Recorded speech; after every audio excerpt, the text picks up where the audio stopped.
Good morning, Wiggle here, 4th of July.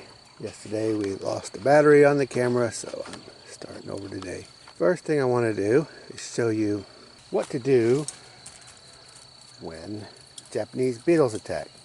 Here's the Rat Terrier, looking for rats in the garden, doing his job. Good boy. His name is Doobie, and it's Scooby Doobie, not otherwise. Kind of my joke on the kids. They wanted to call him Scooby, and then I said, no, everybody calls their dog Scooby. We need to call him something else. So they said Doobie. I said, sure. So, Japanese beetles on the evening primrose here. Awful, terrible. The worst thing that could happen to your garden. Well, I suggest just a change in attitude. Look at them as a resource instead of a disaster. So I just get my bucket. Cooler temperatures, they can't fly off yet. So just get your bucket, take some dudes in there. Problem solved. Here we go again. Hopefully that's on the camera. You can just kind of shake them and down they go. So I'm going to fill this bucket. We got to start here. So I'm going to go ahead and fill this bucket up, and then I'm going to show you what to do. Cameraman of the year here. I thought the battery was dead. It wasn't. So this is the remnants of the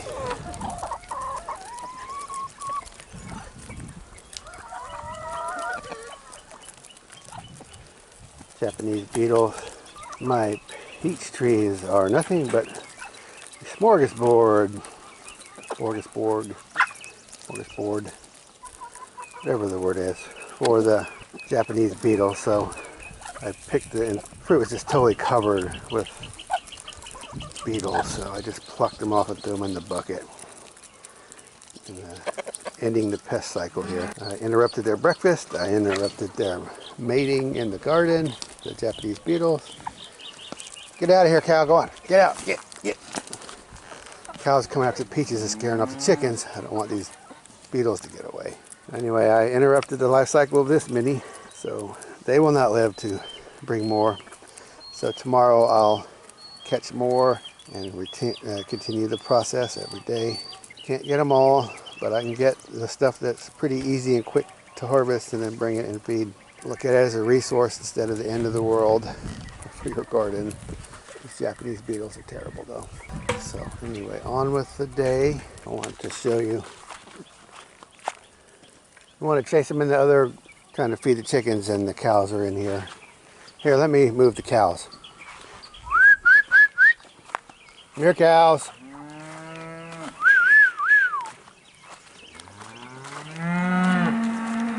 Here, cattle drive here.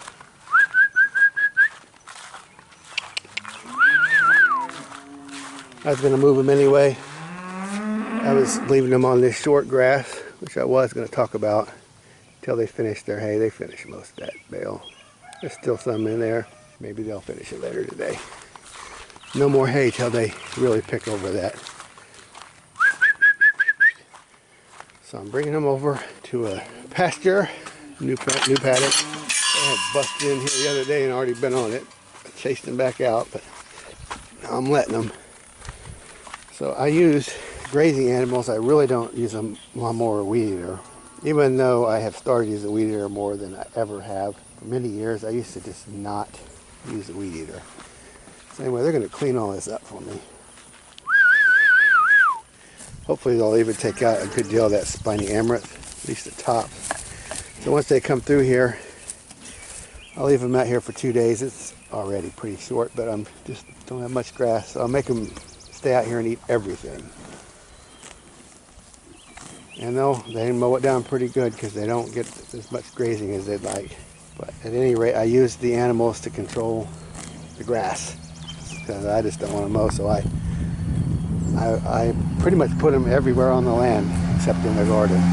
So we have 15 head of cattle on 17 acres with another 5 or 6 of pasture leased, and half of the land is wooded here. So way heavy stocking, but there is a point to it. I'm building this right here. Tons and tons, multiple 10 ton, 20 tons of topsoil basically. It's not there yet. This was from last year, but it's getting there. So that's where I would feed over the fence, leave the hay bales, and now I've got mounds and mounds of partially finished compost, topsoil, mixture of hay and manure, and hay strings and net wrapping. And so I have too many cows on purpose. That helps me build the soil at a very rapid rate. So I'm investing in hay to feed my cows. It wouldn't economically make sense if I was raising beef, but the beef is just an after product for the soil building. And just a very rapid rate. It takes hundreds of years for the boars to do this. We're building tons, 10, 20, 30 tons a year.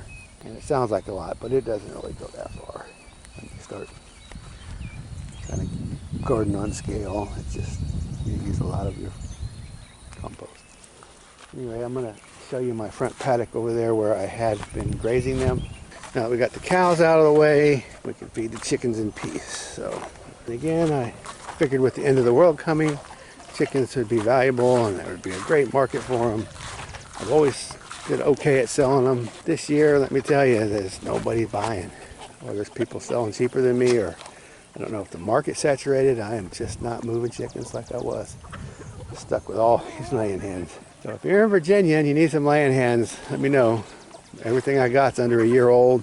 I've got Astralorps and I've got hybrid layers, you know, golden comets or red stars, whatever you want to call them. 20 bucks.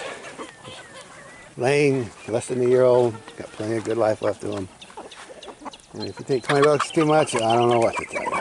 My other pure breed stock I'm saving because I'm going to be raising purebred pullets. So here's my front area I wanted to show you. I just opened this up for a day. So I could mow and weed eat this. A good deal of this is actually gravel. It just doesn't look like it. Gravel seems to be a great mulch to grow grass through. So up to here is gravel. You just can't see it. But I let them in here and they grazed this down pretty nicely. Not a whole lot, so it was intensive grazing really. And they left some. So now I'll get out here and weed eat this and try to burn some of it up. And I'm thinking about getting old carpet and just covering a section at a time. We're not really moving many eggs right now. I've not been managing the eggs that well. A lot of them getting set on and so forth by the hens. So kind of scattered. I just use these cattle panels, corral panels. It was at least as tall as that grass on the outside, and now it's pretty nicely mowed, pretty nicely weeded. It's not perfect, but no effort on my part other than putting up these panels and opening the gate. So also, if you're in Virginia or close by, that front porch right there is for visits. Saturdays I don't work. Let me know, come by. We'll sit and have a chat. Talk about the end of the impending doom of the world collapsing, or homesteading, or why I don't wear a mask, don't take shots. Yeah, I was going to mention that. Happy Independence Day. Independence from the government telling you you have to get a shot. Independence from the government telling you have to wear a mask. Independence telling you you're non-essential. All the freedom we have in this country. We should certainly celebrate the freedom of our population. Freedom from tyranny and slavery.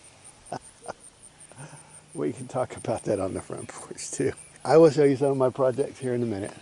I'm going to open these panels up, close this off, close these gates so cows don't get down the road. So we have a cooler day. I'm getting out here before breakfast, and we're going to work on this overgrown patch where I sowed all those multiple seeds. The wild stuff is taking over, so I'm going to see what I can get done while it's cool. Try to clean this up. So we've been working on the beds here. Mostly just carrots left. We only got 3 beds done. It's past 10 now. It's getting warmer. A little bit of broccoli in there, a little bit of potatoes, a little bit of spinach going to seed there, but mostly it's just carrots that's left. Down here, who knows what we've got. We've got a lot of Lambsquarter in there. We'll take the tops off of that and eat it. Got Amaranth in there. We'll see what's underneath all that. Hopefully there's carrots down there. Lambsquarter is doing really well down there, but we're going to clean all this up tomorrow. But for today, I got blackberries along that fence, and it's just a jungle. So we're going to use this sickle or scythe and just chop the comfrey back so we can get in there and get to those berries, and then we'll just put all this in a wheelbarrow and feed it to the animal. All right, we got some of that comfrey cleared. Let's show you how the cows feel about it. We wheelbarrowed it out here where they could get to it instead of just leaving it on the ground. In a lot of ways, this is the best way to compost. Cows do 6 months to a year's worth of composting right in their belly. They eat it, compost it, put it out ready for the ground.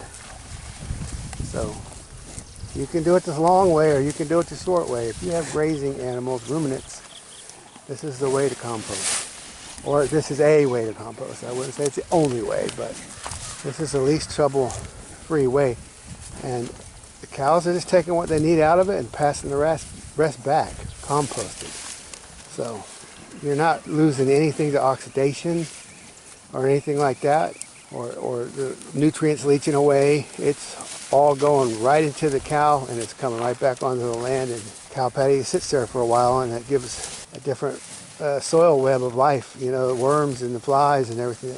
It gives them a different, gives them an environment they might not have. So cow manure is excellent for the land. So that's the way to compost. And this comfrey is soft stemmed, easy to chop, it's light, it's easy to move. It's an excellent forage plant. They're already full, they've been on fresh pasture, so they're going to pick at this and go get something to drink. So that's what they're doing. But I wanted to get them off that pasture for today anyway. We also cleared the black locust and threw that down. And that's a different nutrient for them, so they may be gravitating to that more than the comfrey. The young ones might stay on the comfrey longer, I'm not sure. Maybe they like black locust better than comfrey. That's it for now. I'll show you some of the projects I'm working on later. I'm gonna get those cows moved out of that pasture over there. There's another pile of that comfrey. The chickens will pick at it. When they're free range, they don't get quite as excited as if they're kept in a cage. You throw comfrey and the chickens left in a cage, they go crazy on it. But they'll eat this. But it's official. It looks like cows like black locust foliage better than comfrey. Interesting. Black locust grows pretty readily once you get it going, all those little shoots that come off of it. And who knows what the nutrient profile is, probably at least that of alfalfa. It's a pretty high nutrient density for these cows. They always eat the most tender and most nutritious stuff first. If they're ignoring comfrey, which is very nutrient dense, it just follows that this black locust is even richer. But they'll eat all that. Because they're locked out of that pasture back there for until tomorrow.